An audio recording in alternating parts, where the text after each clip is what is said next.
আসসালামু আলাইকুম রহমতুল্লাহ। স্মার্ট কৃষিতে সকলকে স্বাগতম। আপনাদের সামনে আজকে আমরা একটা গুরুত্বপূর্ণ স্প্রে নিয়ে কথা বলছি। স্প্রেটি হচ্ছে যাদের গাছের বয়স আজ থেকে 15 থেকে 20 দিন, যে সকল মরিচের গাছের গ্রোথ কমে গেছে এবং গাছ লাল হচ্ছে, সে সকল গাছে আমরা কী কী কীটনাশক এবং কোন ধরনের ভিটামিন স্প্রে করলে আমাদের গাছগুলো অত্যন্ত ভালো হবে, সে সকল বিষয়টি আপনাদের সামনে তুলে ধরব। আমাদের এখানে যে প্রজেক্টটি আছে, আমাদের গাছগুলো মূলত আজ থেকে 15 দিন বয়সের গাছ।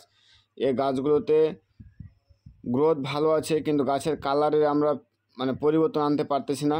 গাছগুলো লাল কালার এখন ধারণ করেছে।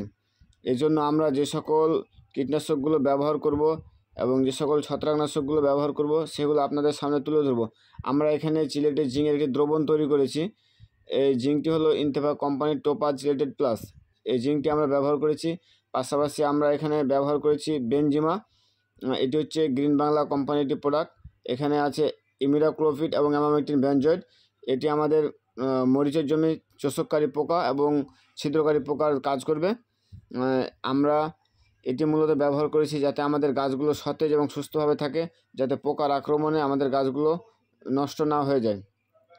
আমাদের গাছগুলো অত্যন্ত সুন্দরভাবে বেড়ে উঠছে।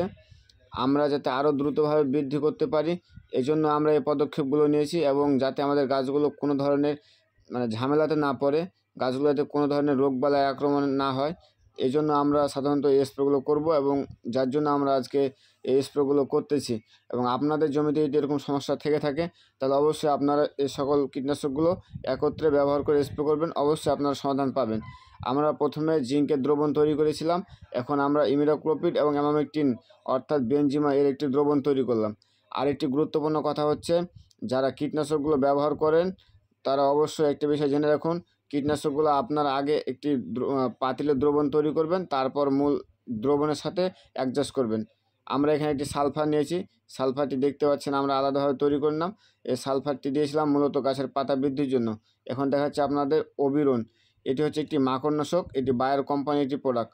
আমরা এই প্রোডাক্টটি ব্যবহার করছি গাছে যাতে মাকড়ের আক্রমণ না হয়, এই জন্য আমরা এটি ব্যবহার করছি।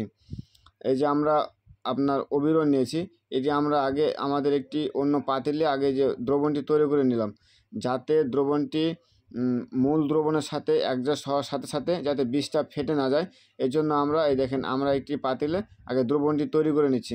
আপনারাও তাই করবেন। যখন কোনো কীটনাশকের দ্রবণ তৈরি করবেন একসাথে, তখন আলাদা আলাদা পাতিলে দ্রবণটি তৈরি করে পরিশেষে একত্রে মিশাল করবেন। এই যে আমরা দ্রবণকৃত তরলটাকে একসাথে মিশাল করলাম। নচেত যদি আপনারা এই দ্রবণটি একসাথে না মিশাল করেন, তাহলে অবশ্যই বীজটি ফাটে যাবে। তারপরে আমরা এটি দেখছি ন্যাব হলো এশিয়া কোম্পানির একটি প্রোডাক্ট। এখানে মূল উপাদান হচ্ছে ফালভিক অ্যাসিড। এটি দেওয়ার কারণে গাছের কালার অত্যন্ত সুন্দর হবে। এটি ব্যবহার করলে গাছের গ্রোথ ঠিক থাকবে এবং গাছের কালার সুন্দরভাবে আসবে। তাই আপনাদেরকে গাছের গ্রোথ বৃদ্ধির জন্য এবং গাছের কালার ঠিকঠাক রাখার জন্য এই ন্যাব অবশ্যই ব্যবহার করতে হবে। ন্যাব ব্যবহার করার কারণে যে সকল গাছ লাল হয় এবং যে সকল গাছে খাদ্য সঠিকভাবে খেতে পারে না, সে সকল গাছে দ্রুত খাদ্য গ্রহণ করতে পারে এবং গাছের কালার দ্রুত ফিরে আসে। আমরা মূলত এই 4টি কীটনাশককে একত্রে দ্রবণ তৈরি করলাম, এবং আমরা পরিশেষে এটিকে একত্রে মিশিয়ে নিলাম, যাতে কোনো তলানি আকার জমা না হয়।